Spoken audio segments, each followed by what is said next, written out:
আপনি তো জুমার দিন আসতেও ভয় পান, ঠিক না? আর আসলেও কখন আসেন? আপনি আর আমি কখন আসি? যখন দ্বিতীয় আজান হয় তখন আসি, ঠিক না? যখন ফেরেশতা বন্ধ করে বসে থাকে, ফেরেশতা কি বন্ধ করে বসে থাকে, তখন আপনি আর আমি আসি। অথচ আপনি জানেন জুমার ওয়াক্ত হওয়ার সাথে সাথে মসজিদের দিকে ওয়াক্ত হওয়ার সাথে সাথে আগের থেকে প্রস্তুতি নিল, ওয়াক্ত হইল, সাথে সাথে মসজিদের দিকে হাঁটতে শুরু করলো। ও মেরে দোস্ত, 1 বৎসরের নফল ইবাদতের সওয়াব পাওয়া যায়।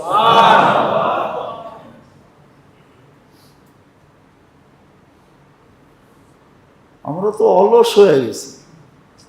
মোটা মোটা জিনিসগুলো যদি করতাম তাইলেও আমাদের গাড়ি উঠানোর জন্য বড় বড় কিয়ামতের দিন বড় বড় কি বলে এগুলাকে 16 চাক্কার 20 চাক্কার 22 চাক্কার লরি লাগতো।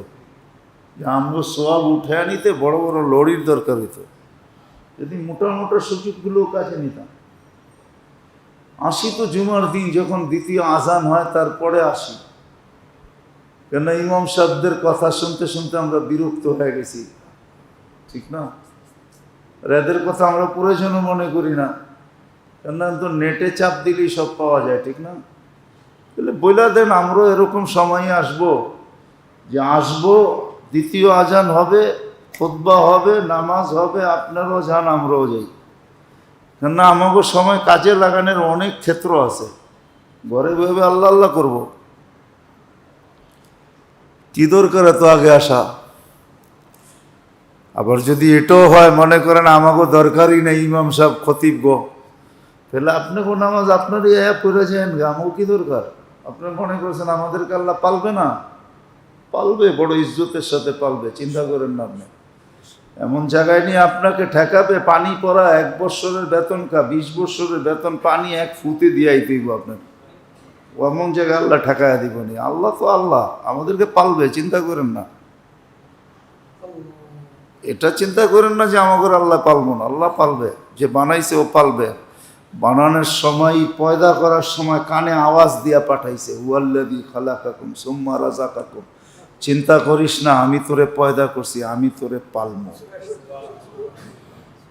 আর ভালো খাওয়াইয়া পালবে, আপনি চিন্তা করেন না, ভালো খাওয়াইয়া পালবে।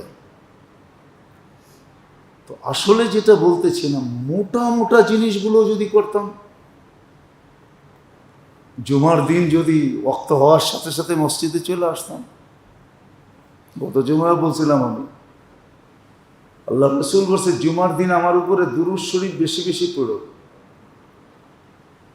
বৃহস্পতিবার দিন গিয়া সূর্য ডুবার সাথে সাথে শুক্রবার শুরু হয়, আবার সূর্য ডুবা পর্যন্ত শুক্রবার।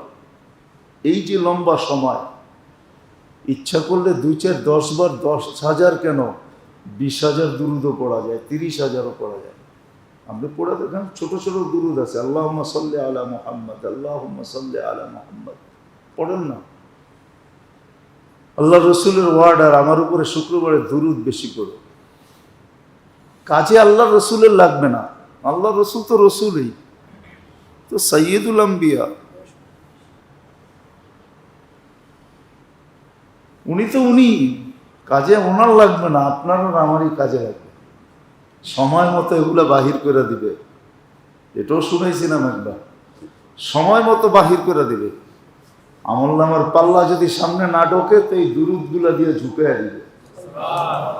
পুলসেরাত যদি হাইওয়ে না হয়, পার হইতে না পারে, হাইওয়ে না হইলে পার হওয়া যাবে না। পুলসেরাত ওই পার হইতে পারবে যেখানে যাওয়ার পরে পুলসেরাত হাইওয়ে হয়ে যাবে। হাইওয়ে যাকে আল্লাহ পার করাবে তার জন্য হাইওয়ে বানায় দিবে, আর যাকে পার করাবে না আল্লাহ, ওর জন্য চিকনই থাকবে, তলোয়ারের মতো দাঁড়িয়ে থাকবে। আর যাকে পার করা নসিবে লেখা রাখছে, ও পুলসেরাতের পাশে যাবে, পুলসেরাত প্রশস্ত হইতে থাকবে।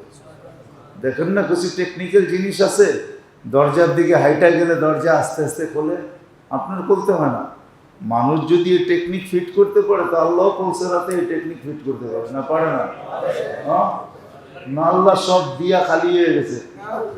হ্যাঁ, এটাই কোন যে আমাদের সব দিয়া খালি হয়ে গেছে, ওনার কিছু পারে না, নাউযুবিল্লাহ। আল্লাহ ওই টেকনিক পারে, আল্লাহর কাছে টেকনিক আছে।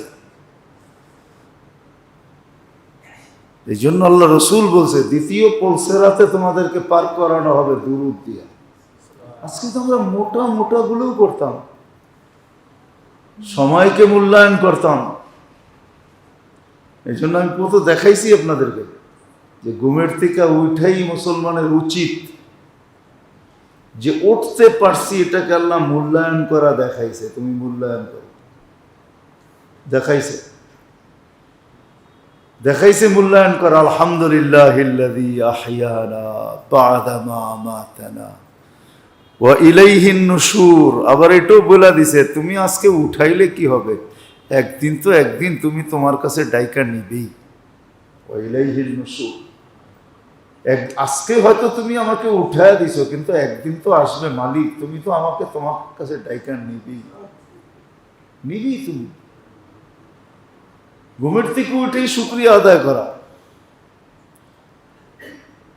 আমি তো বলি মুসলমান যদি 2 ওয়াক্ত নামাজও বাজামাত পড়তো, 2 ওয়াক্ত নামাজ, ফজর যখন বাজামাত পড়ে তো পড়ার সাথে সাথে আকাশ থেকে একটা নূর আসে, নূর যেটা সে চোখে দেখে না।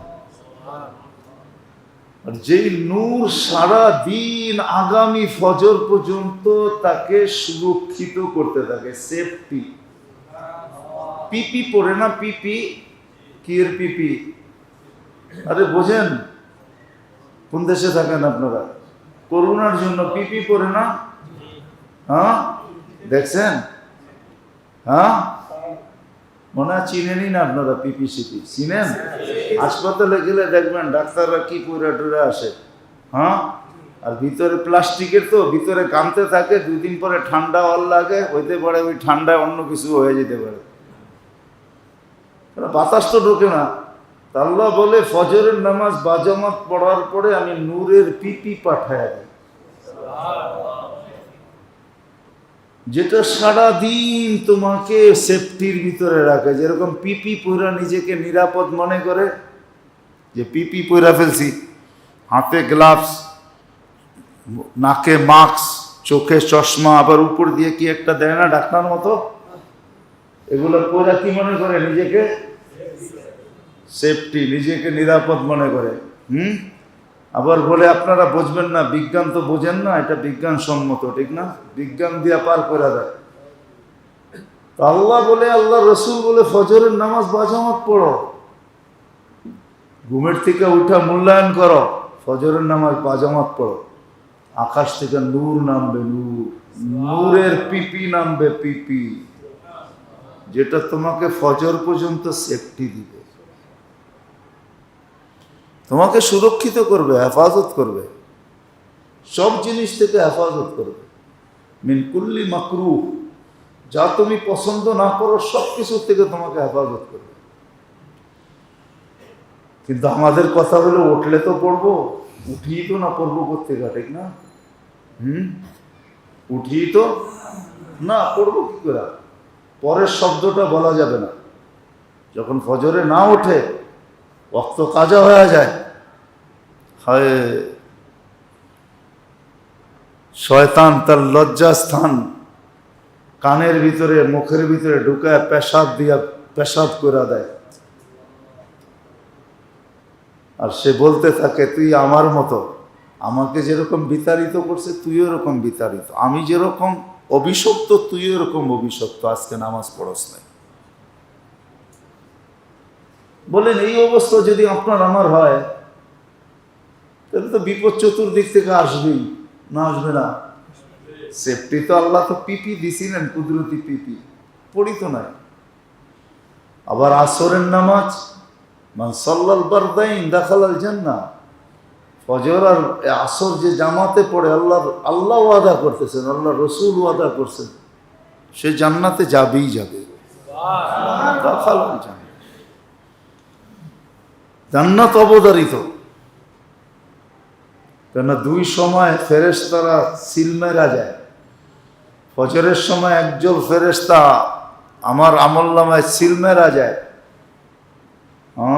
কি জানি বলে, একটা সেলিব্রিটি লোক দেখলে মানুষ কি লয় জানি, অটোগ্রাফি। সেলিব্রিটি বুঝেন তো? আরে দুনিয়া তো আপনারা আমার চেয়ে ভালো বোঝেন, সেলিব্রিটি বোঝেন না? অটোগ্রাফি নয়, ফেরেশতারা সিগনেচার করে দেয় ফজরের নামাজের পরে। আতাইতুহু ইউসাল্লুন তারাকতুহু ইউসাল্লুন, যখন আসছি এখানে তখনও দেখছি নামাজে, এখন যাইতেছি এখনো দেখতেছি নামাজে। আসরের সময় যখন যায় তো আবার সিগনেচার করা যায়, আতাইতুহু ইউসাল্লুন তারাকতুহুম ইউসাল্লুন। যখন আসছিলাম, না শিফট পরিবর্তন হয় দুইবার, ফজরে আসরে। একদল ফজরে আসে জমিনে, আসরে চলে যায়, আর একদল আসরে আসে ফজরে চলে যায়। তো ফেরেশতারা সিগনেচার করা যায়, আতাইতুহুম ইউসাল্লুন তারাকতুহুম ইউসাল্লুন। যখন আসছিলাম তখনও দেখছি নামাজে, যখন যাইতেছি তখনও দেখতেছি নামাজে। তো যখন ওরা সিগনেচার করে সাক্ষী দেয়, তো আল্লাহ বলে ঠিক আছে, যখন তোমরা বলতেছো তাহলে সব নামাজ লেখা রাখো, সব নামাজ লেখো, বাকিগুলো বললাম না। বাকি হাদিস অনেক লম্বা। আল্লাহ বলে এরা কি চায়, যা চায় এটা লেখা দাও, দিয়া দাও। যার থেকে পানা চায় এটার থেকে এদেরকে নিষ্কৃতি দিয়া দাও, মুক্তি দিয়া দাও।